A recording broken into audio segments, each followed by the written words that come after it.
All rise. It's J. Hud Court with Judge Mathis. Then, remember this little queen? She is back with more moves. Plus, Chase Rice performs. Sponsored locally by TVFCU.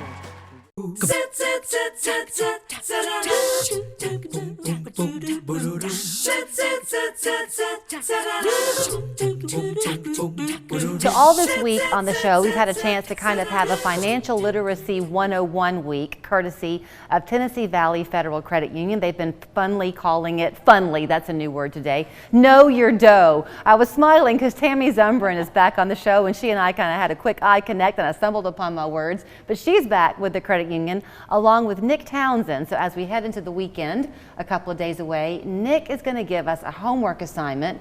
Get a cup of coffee, sit down in the kitchen, and secure your money this weekend. So good to see you both. Good to be here. We're not talking really the credit union specifically, Nick, because the tips you're going to share are good for all of our digital protections of our accounts, whether it's money, whether it's your Facebook account, whether it's anything, right? That's correct. You know, one of the things that we need to be conscious of in this day in technology is passwords are not secure. If you have a 6, 8, or 10 character password, those can be easily guessed fairly quickly with today's technology. What I would strongly advise people on is to use passphrases or multi-factor authentication mechanisms to help secure their accounts. What does that mean? That's like the thing now where you type in your password, then it sends you a text? Yes, it could be a text, it could be a multi-factor authentication application like Duo, or a token like RSA. Some people, I have young, teenage and early 20s daughters, they, on their phones, for example, they do the face identification. I don't really like that, because what if I had to get on their phone and they couldn't be there to look at it? That is correct. Face identification is one of the strongest mechanisms of security. However, you can use authentication bypass and still use your password or PIN number that you know. Okay, so let's go back to those passwords.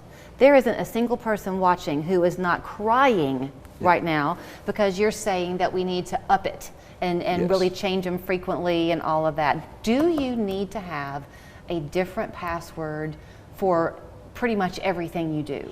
I would strongly advise having different passwords for different authentication systems, whether that's the utilities, that's the credit union, or if that's your school account, you should have a different password. However, you can make passwords easier to remember by using passphrases. Instead of having a 14-character password, you could use a sentence like, "The blue fox jumps over the red hill." And that's something that only you would be able to remember, and that can be your password. And you can change that for each and every account you have. So if you went to UTC, you can say, "I'm a fan of the football program." That would be a great password if you were to integrate numbers, upper and lowercase letters, and exclamation points. But then, if you needed one passphrase for your utility company, EPB provides strong power. That could be another passphrase, and that's easy to remember for each and every person. Okay. Because that's a great idea. Because those passwords, though, are so difficult to remember, I'm one who I always tell my phone, yes, save this password. That way I can just do it rapidly, right? Is that a good idea or a bad idea?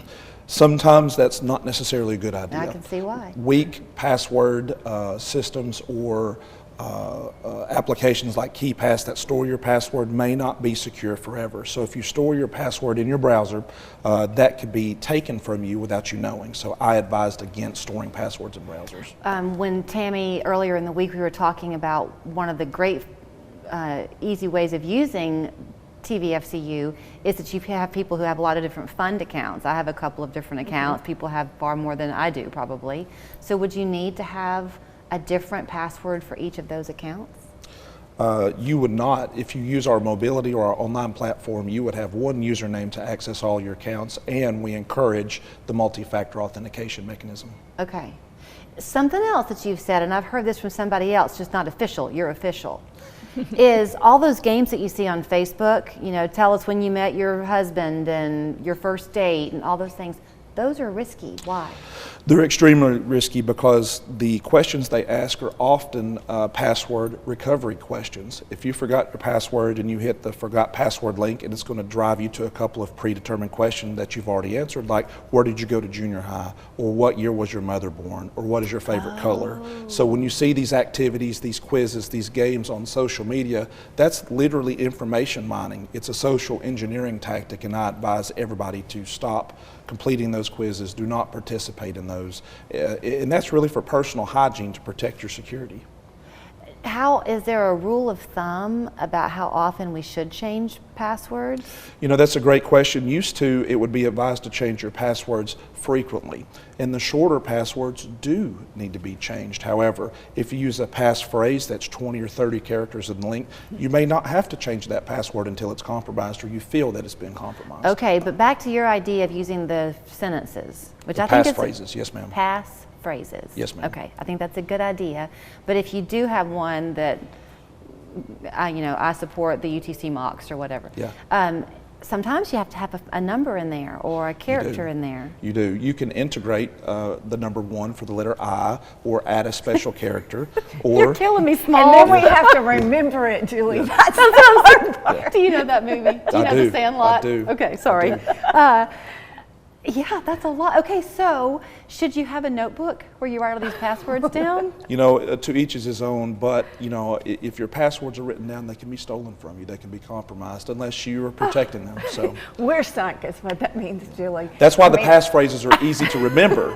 You really have to go by the authentication mechanism of the application you're using. I mean, if you had a 30-character password, they may not require a special character. Okay, but wait a minute. So I'm going to think about my husband and me for a second, okay? And let's assume that, because I have my accounts, he has his accounts, we have some things that are joint. But if something happened and we needed access to either one of our individual accounts without the other one, you'd need to know what those passwords are.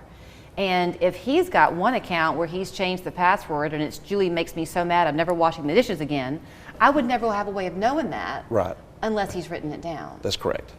So you do have to have some written record. You need to have a method to ensure that your spouse or whoever has access to your accounts if you need. If not, you can call for support. Every institution or application has an ability to recover the password. Right, and if you're joint on each other's accounts, then if you call in and give all the proper identification, right, when you do that, then they're going to go ahead and give you information you would need on that account. Yeah, that's why you. Joint owners are important. That's also why when you go to the doctor's office, it's good to have that other person when they say, can we let somebody know if right, there's an emergency. If you've given access right, to it, then they don't necessarily have to have your password. But that's a risk when you give your password to anybody, even when it's a family member.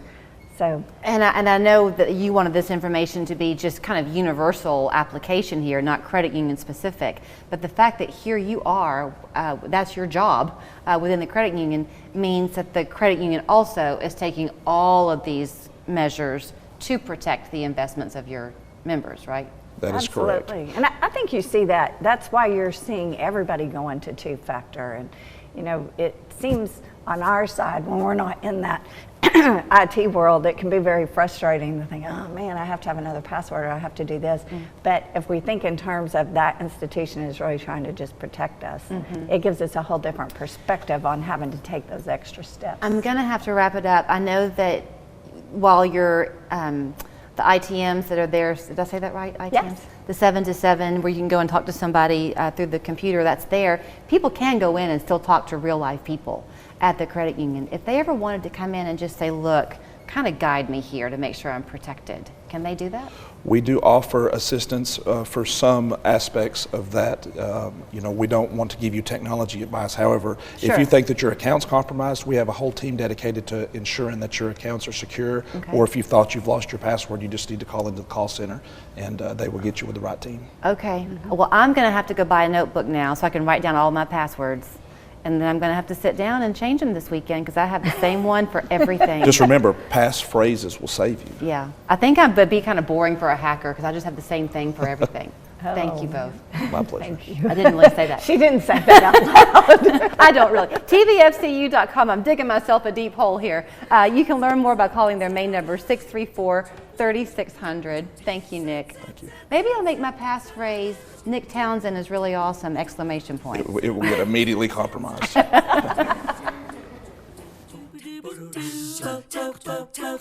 Seems like CBD stores are popping up on every corner. Make sure you choose a knowledgeable vendor you can trust, like the Hemp House. Choose from products that are locally sourced from farmers we work with directly. Our friendly staff will help you find the right product for you. The Hemp House on the North Shore, Eastridge, and Ooltewah. Hickory Valley Retirement Community, offering a unique approach to independent living for Chattanooga seniors. From weekly church services in our chapel to a very well-appointed library, for more than 30 years, our residents enjoy an active lifestyle in a community that feels like home. Independent living residents can add on additional services